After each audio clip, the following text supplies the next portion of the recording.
अस्सलाम वालेकुम गाइस, कैसे हैं आप। उम्मीद करता हूं कि आप सब खैरियत से होंगे, खुश होंगे और हमारी दुआ है कि आप हमेशा खुश रहें, हंसते और मुस्कुराते रहें। मेरा नाम है रहमान अनवर और मैं हूं मोहम्मद सईद और मैं हूं ज़फर इकबाल। और आज हम जिस वीडियो पर रिएक्ट करने जा रहे हैं, इस वीडियो का टाइटल है Pakistani PM house Indian hacker major Gaurav वारिया। भाई ये टाइटल थोड़ा सा यही है टाइटल है, वो इंडियन हैकर का नाम ले रहे हैं लेकिन है नहीं। अच्छा, शायद वो ना, मैंने कहा शायद कट किया वो लगा हुआ है ना। नहीं और है भाई इसका टाइटल। खैर भाई देखते हैं वीडियो। अगर वीडियो पसंद आए तो लाइक सब्सक्राइब ज़रूर कीजिएगा और कमेंट में अपनी राय का इज़हार ज़रूर कीजिएगा। चलो वीडियो करते हैं शुरू।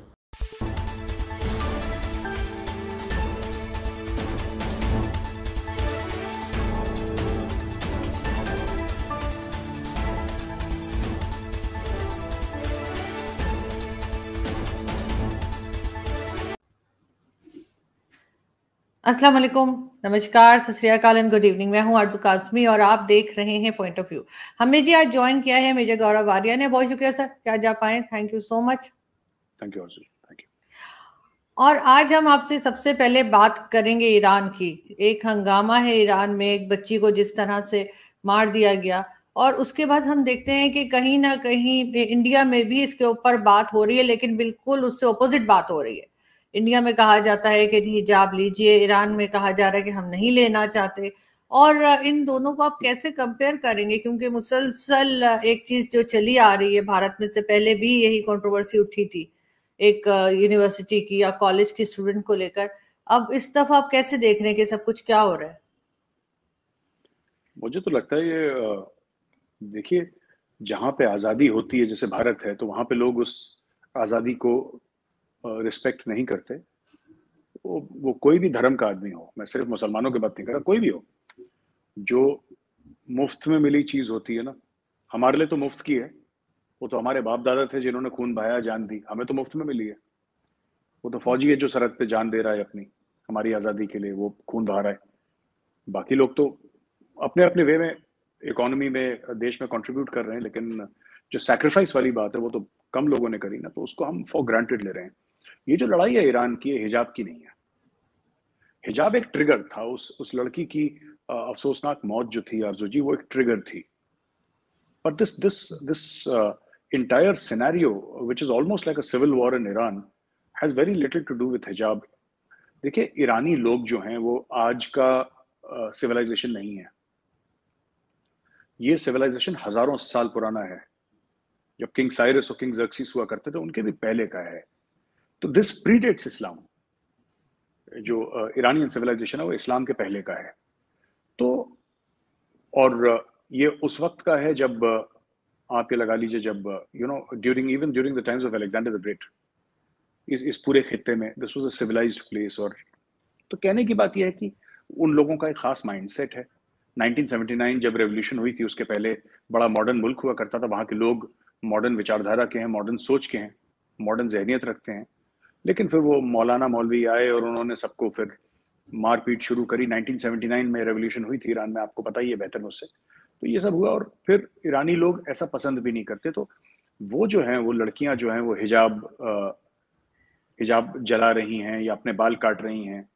एक लड़की है जिसने अपने बाल काट के अपने भाई की कब्र के ऊपर डाल दिया उसने।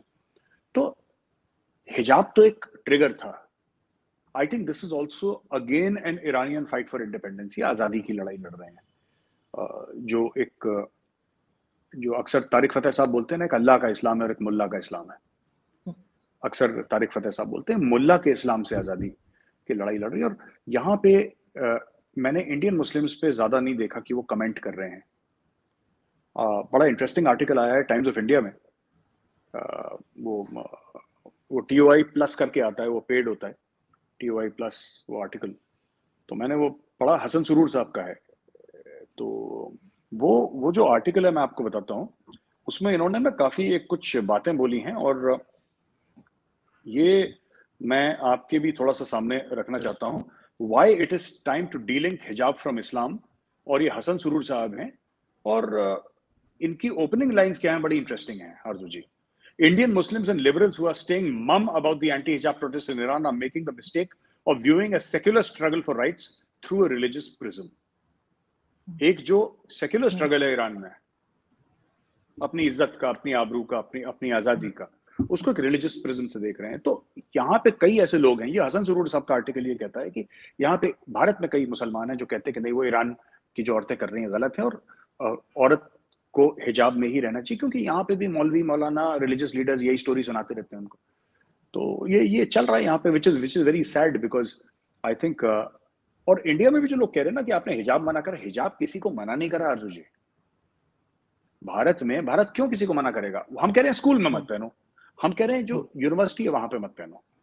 आपको घर में पहनना है, आपको शॉपिंग मॉल में पहनना है, आपको दफ्तर में पहनना है, आपको कहीं पर पहनना है पहनिए, आपका मामला, आपका पर्सनल मामला है। बट एक यूनिफॉर्म होती है ना, कल कोई कुछ पहनेगा, कल कोई कुछ पहनेगा, तो फिर पूरा मकसद क्या है किसी का भी स्कूल आने का या यूनिवर्सिटी जाने का कि सब बच्चे बराबर हैं? ये बराबरी का जो इक्वालिटी का मकसद है, ये डिफीट होता है, वरना क्या है?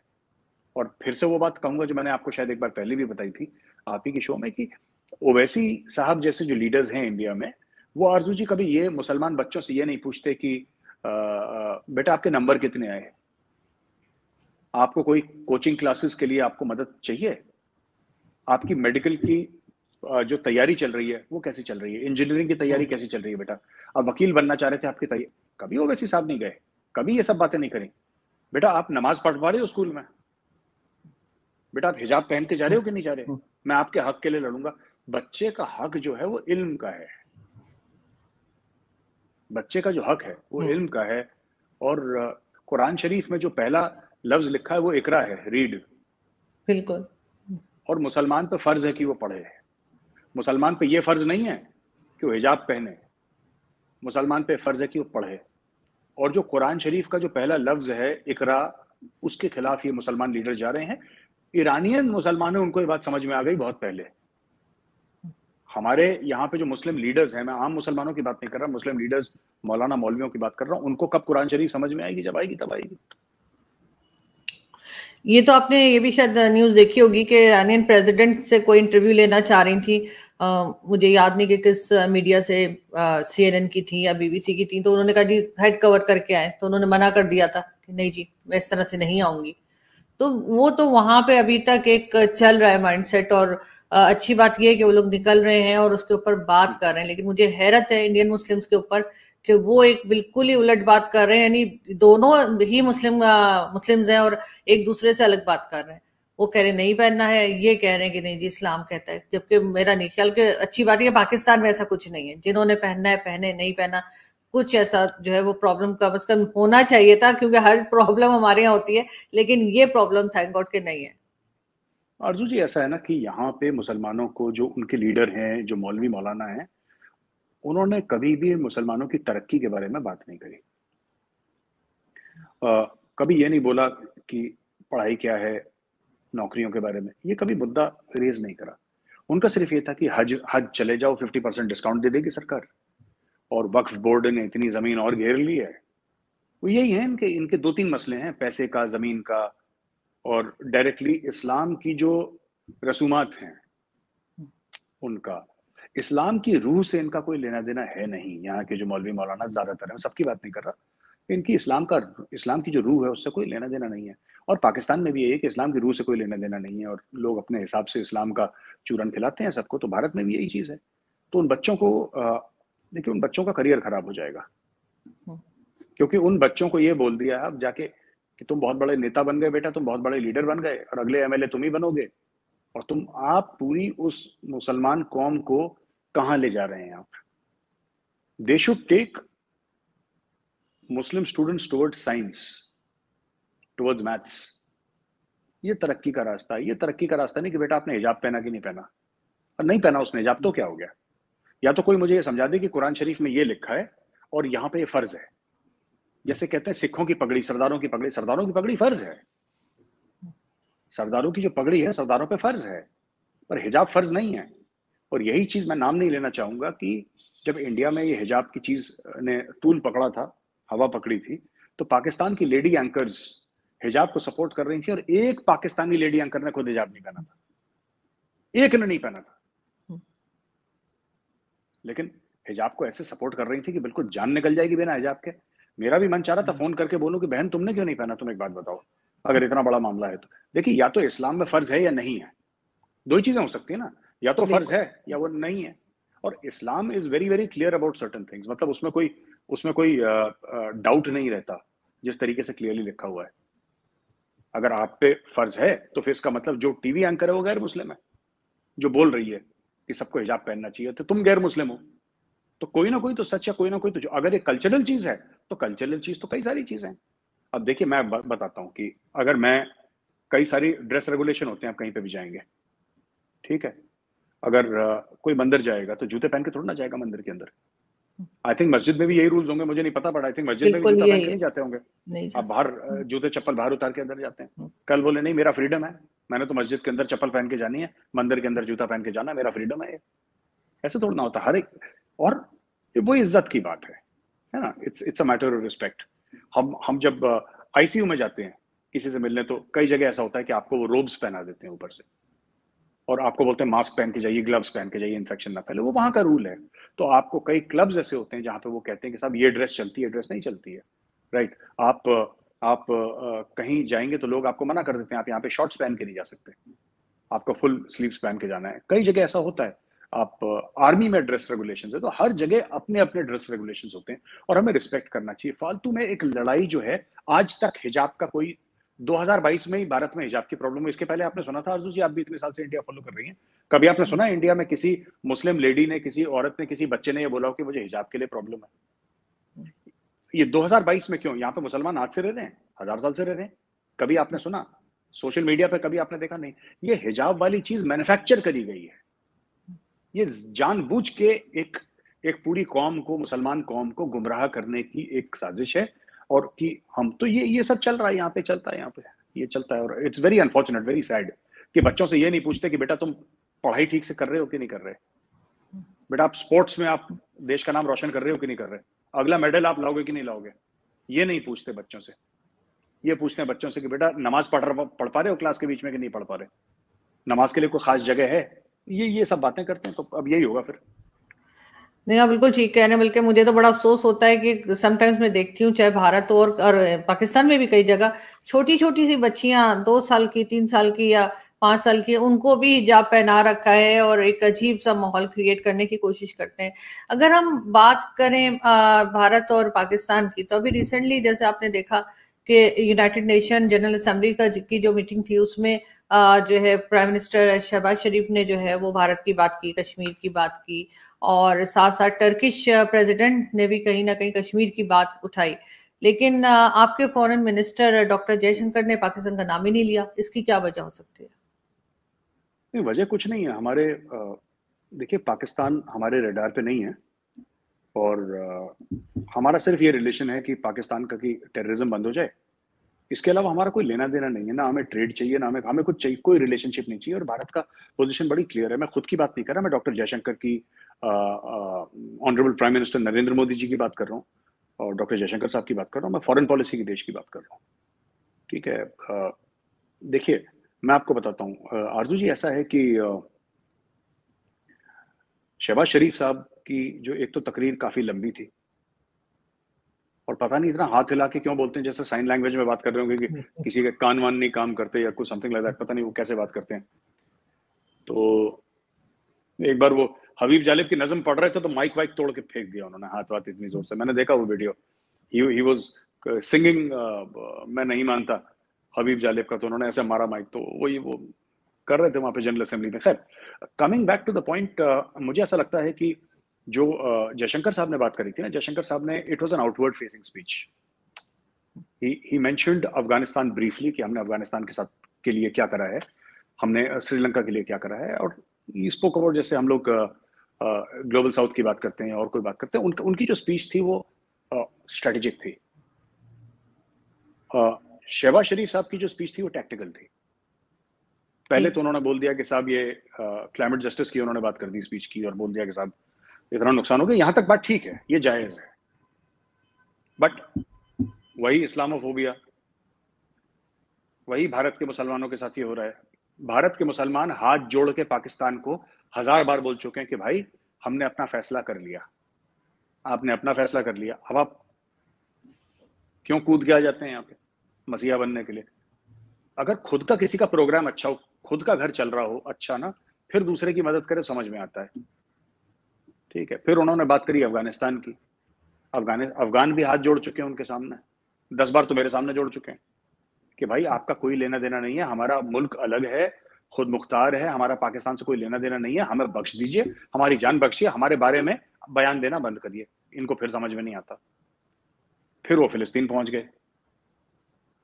समझ रहे हैं? तो ये सब क्या है कि उन्होंने पाकिस्तान की बात नहीं करी in the second part of the speech. और एक और चीज मैंने देखी थी आरजू जी की, हमें पाकिस्तान की जो स्पीच थी ना, इट वाज ऑल अबाउट कि हमें क्या मिल सकता है। ये मैंने एक बात नोट करी, मैं टर्की वाले बात पे बाद में आऊंगा, जो आपका सवाल का दूसरा हिस्सा था। पाकिस्तान की शहबाज शरीफ साहब की ये स्पीच थी कि मुझे क्या मिल सकता है, पाकिस्तान को क्या मिल सकता है, लाओ तुम लाओ, ऐसे लाओ वैसे लाओ। क्योंकि जाहिर सी बात है, सबको क्यों, आपको क्या लगता है कि पाकिस्तान क्यों इतना अफगानिस्तान के पीछे पड़ा हुआ है, जबकि अफगानी 100 बार बोल चुके हैं, तालिबान 100 बार बोल चुका है भाई साहब अब मत करो कुछ। ऐसा क्यों है? It is not because of safety and security concerns. इनको पता है कि जब अफगानिस्तान एक्टिव होगा तो पाकिस्तान में डॉलर आएंगे, क्योंकि पाकिस्तान में जब भी डॉलर आए हैं, 90% टाइम्स, 90% बार इसलिए आए हैं क्योंकि इनके बगल में अफगानिस्तान है। पाकिस्तान को खुद अपनी बिना पे कोई डॉलर देने के खुश नहीं है। जो पहले अफगान जिहाद में आपके पास आए थे, क्यों आए थे? क्योंकि अफगानिस्तान में जिहाद चल रहा था। अभी 20 साल से डॉलर आ रहे हैं, क्यों आ रहे थे? क्योंकि अमेरिका वहां पे था। और कोई रीजन नहीं है कि पाकिस्तान को कोई पैसा दे, क्यों दे? अब देखिएगा, अमेरिका चला गया, अगर आज की तारीख में अमेरिका अफगानिस्तान में होता अर्जू जी, और पाकिस्तान में फ्लड आते ना, तो अरबों डॉलर की बारिश हो जाती पाकिस्तान में। मैं गलत कह रहा हूं, सही कह रहा हूं? नहीं, आप ठीक कह रहे हैं। अमेरिका नहीं है तो कोई कह रहा है 50 मिलियन ले लो, 55 मिलियन ले लो, इस टाइप की एड आ रही है। क्यों आ रही है? कभी इतना कम पैसा मिला पाकिस्तान को? नहीं मिला। इट इज नॉट कि पाकिस्तान के कर्म बुरे थे या अब अच्छे हो गए, वो तो पहले जैसे थे वैसे ही अब हैं। लेकिन fact of the matter is कि अब America has lost interest in Afghanistan, and America का total interest in Pakistan was only because it had interest in Afghanistan. एक दो और उनके स्ट्रेटेजिक रीजंस रहे होंगे। America is not giving money, end of story. वो फ्लड के लिए पैसे नहीं दे रहा, अमेरिका नहीं दे रहा, दुनिया नहीं दे रही। अब आते हैं टर्की पे।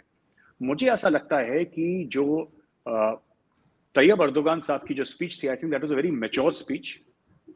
पिछले 2-3 बार से जो अर्दोगान साहब कहते आ रहे हैं और अब जो उन्होंने बोला, उसमें एक मार्क्ड डिफरेंस था। और मुझे लगता है कि पहली बार उन्होंने इंडिया की बात करी। उन्होंने इंडिया की ये बात करी कि हर समय ऐसा था कि भाई आप कश्मीरियों के साथ ये बुरा हो रहा है, ये बुरा हो रहा है, ऐसा बुरा हो रहा है, ये गलत हो रहा है। ये सब उनकी स्पीच थी। आप पिछले 3 साल की स्पीचेस उठा के मैंने देखी, इसलिए बोल रहा हूँ। इस बार उन्होंने डायरेक्टली हिंट कर दिया कि बायलैटरल मामला है, शिमला समझौते के तहत। ठीक।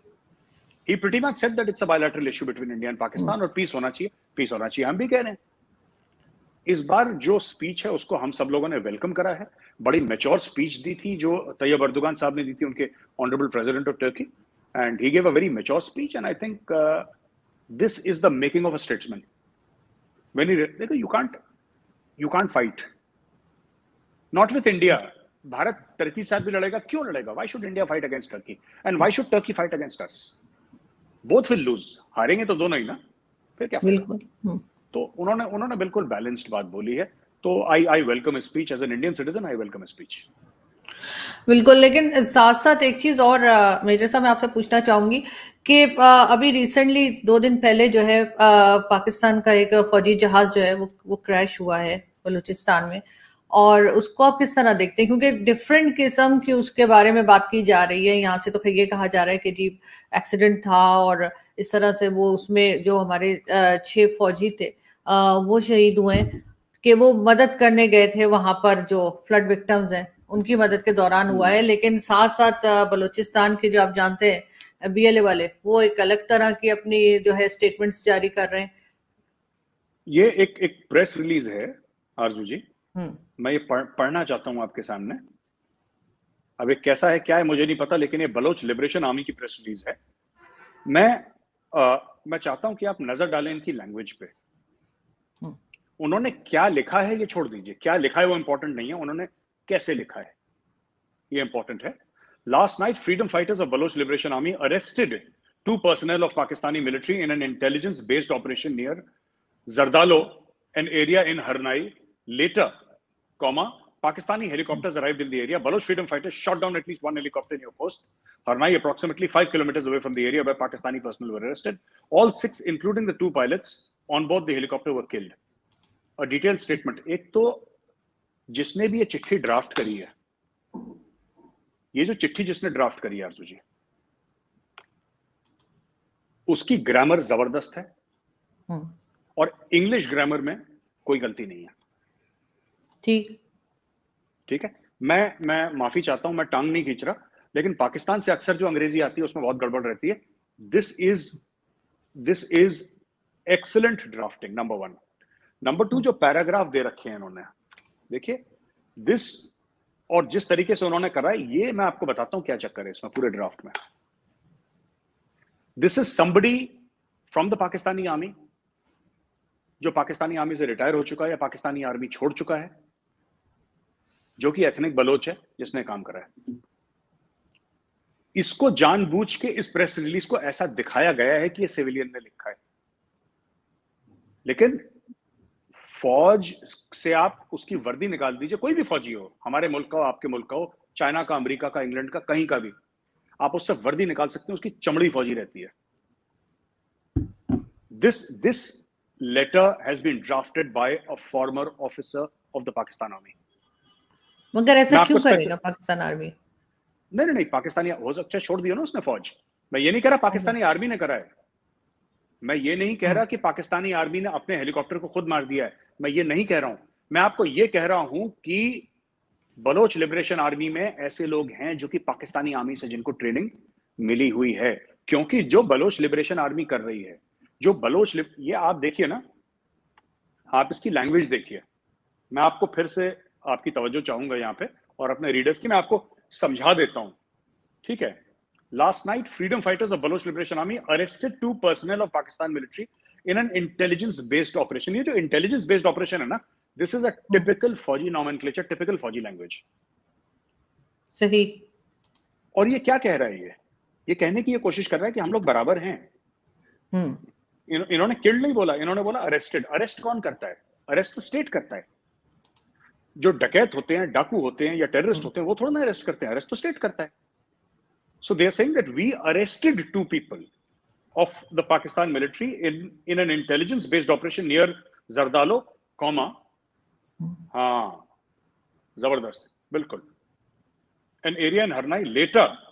Later के बाद कॉमा. इसकी ग्रामर देखिए बंदे की. ये पढ़ा लिखा आदमी है ये.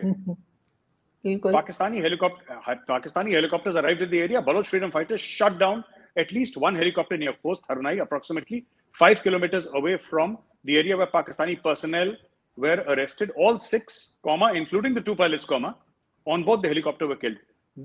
ये देखिए, इससे कहीं अच्छी अंग्रेजी हो सकता है, कोई सिविलियन लिख लेता.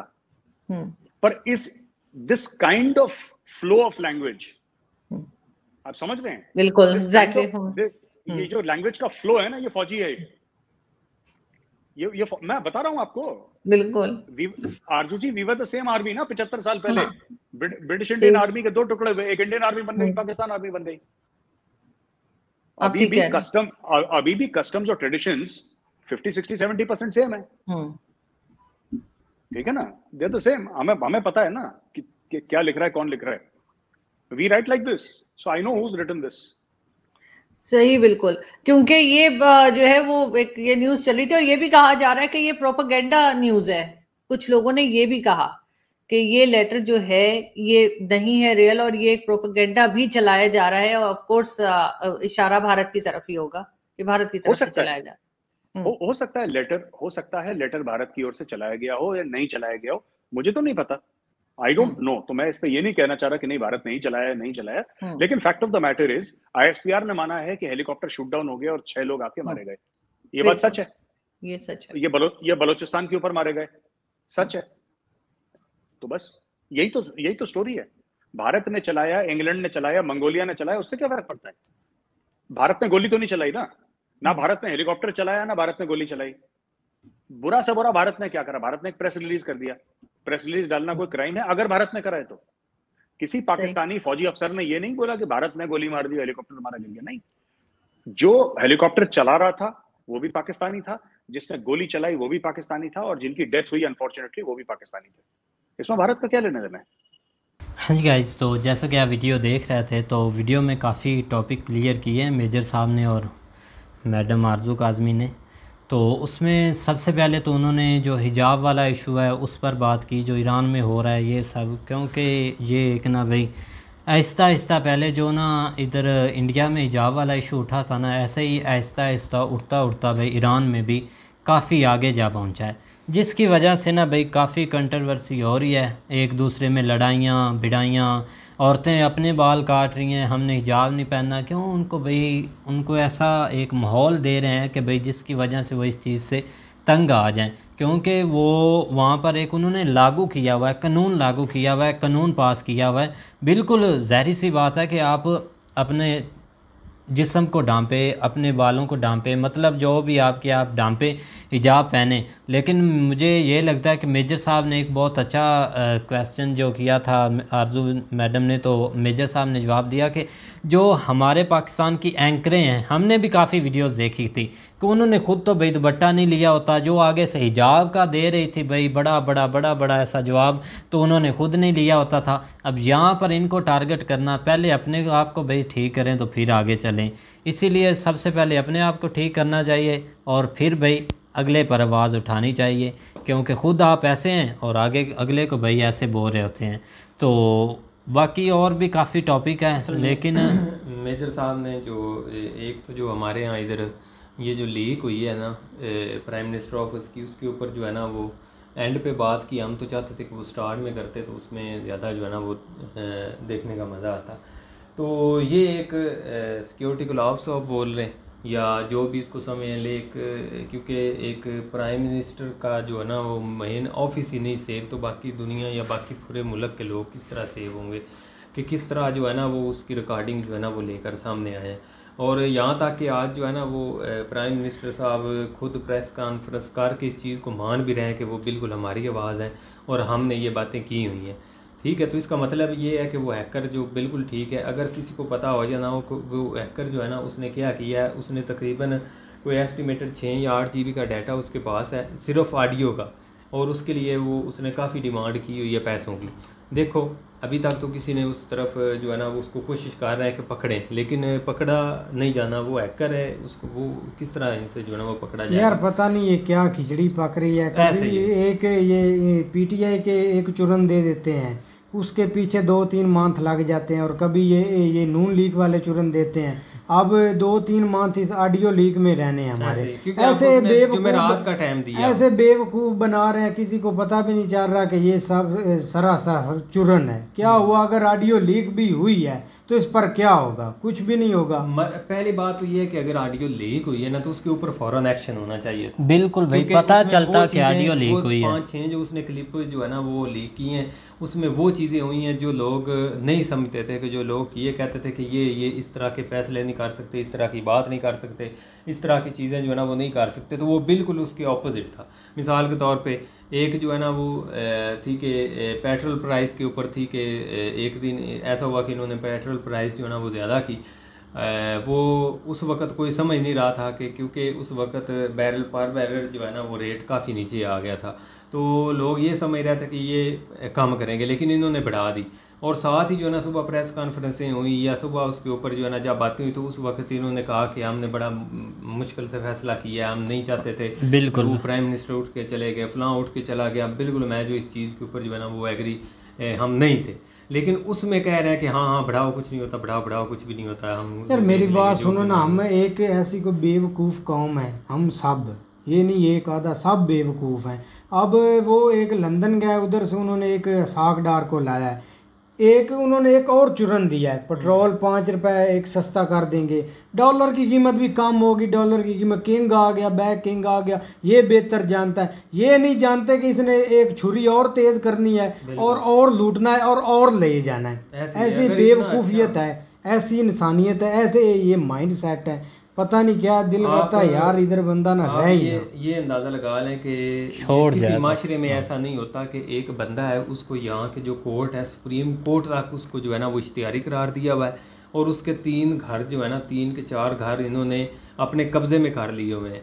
ठीक है कि उसने मतलब कुछ जो इसने करप्शन की हुई थी उसके ऊपर ओके होगी, लेकिन उसके पैसे इसने रिटर्न करने से नहीं किए। ये बीमारी के बहाने जो ना उस वक्त प्राइम मिनिस्टर नवाज शरीफ था उसके साथ ये निकल गया। ठीक है, उसको जो छोड़ के फिर वो वापस आया, मतलब इस तरह का उन्होंने कारखाना इसको निकाला यहाँ से। अच्छा फिर क्या हुआ, अब ये अंदाज़ा लगा लें कि वो अदालतों में उसके 1-2 दिन के अंदर जो है ना वो केस माफ़ हुए हैं।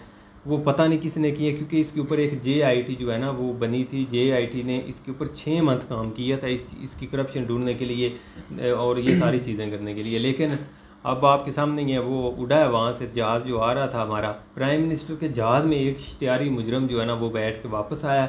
अब उसने क्या करना, उसने इकनॉमी जो है ना वो बेहतर करनी। किस तरह बेहतर करनी मैं आपको बता देता हूँ कि जब पेट्रोल हमारे यहाँ इधर गया है ना दूसरा 230-40 पे, उस वक़्त पर बैरल डॉलर जो है ना वो रेट था तकरीबन 120 120 हाँ 120 के ऊपर 120 + 30 के जो है ना वो था। तब इन्होंने जो है ना वो उसके ऊपर, अब आप अंदाज़ा लगा लें कि बैरल का जो है ना वो रेट है तकरीबन 78 है, जिस वजह से जो है ना वो अब क्या करेंगे, इन्होंने 2 माह से वो प्राइसेस कम नहीं की। अब एकदम जो है ना वो ज़ाहिर बात अब सस्ता मिल रहा है, एकदम करेंगे और साथ ही उसकी बेजा करवा देंगे। वो भाई जी वो एक नया हमारा फ़ौरन जो है ना वो एक वज़ीर ख़जाना आ गया, उसने सब कुछ आके जो है ना वो सस्ता कर दिया। तो ये इस तरह के चूरन जो है ना वो हमारे साथ खेले जा रहे हैं और बेसिक जो चीज़ें हैं ना उसकी तरफ किसी की कोई तवज्जो नहीं है। बिल्कुल भाई, और ये हमें चूरन दिया जाता है। हेलीकॉप्टर का जो सानिया हुआ है वो एक बहुत अफसोसदा जो है ना वो वाक़या था। बिल्कुल में कुछ भी नहीं कह सकते, क्योंकि लास्ट भी जिस तरह हुआ एक क्रैश हो गया, क्योंकि वहाँ पे सैलाब अभी भी पानी बहुत ज़्यादा है, तो वो जो है ना वो नहीं कंट्रोल हो सका, रात का टाइम था या इस तरह। तो उसमें वो BLA वाले वो साथ ऐसे ही अपनी जो है ना वो स्टेटमेंट दे देते हैं कि हमने जो है ना ये कर दिया वो कर दिया, हालांकि ऐसा कुछ होता नहीं है, क्योंकि ये हो जाता है जिस तरह पहले क्रैश हो जाते हैं भाई किसी टाइम, क्या पता कि क्या होना है। इसमें भाई और भी काफ़ी टॉपिक थे, लेकिन जो मेन हमारा दिल था ना जिसको उठाया जाए, मेरी बात सुनो ना, हमारा टॉपिक एक ही था ऑडियो लीक पर। हाँ। दूसरे टॉपिक हमने उस पर बात भी की है, वीडियो भी बनाई हुई है 2-2, लेकिन ऑडियो लीक वाला था ही एंड पर उसने रखा हुआ। तो पहले बस हमने ईरान वाला वो एक तैयब उर्दगान भी एक गए मेजर साहब ने अच्छी तरह एक्सप्लेन किया है, सब चीज़ें एक्सप्लेन किया है, अब ईरान का भी एक्सप्लेन किया हुआ है। एक टॉपिक था ऑडियो लीक वाला, वो भी एक ना बेहतर तरीके से आई थिंक मेजर साहब ने एक्सप्लेन तो किया, लेकिन आरज़ू काज़मी साहब को इतना काज़मी है या काज़म है इसको पता नहीं था इतना। बिल्कुल भाई, तो उम्मीद करते हैं कि गाइस आपको वीडियो पसंद आएगी। अगर पसंद आए तो लाइक सब्सक्राइब ज़रूर कीजिएगा और कमेंट में अपनी राय का इज़हार ज़रूर कीजिएगा। अल्लाह हाफिज़।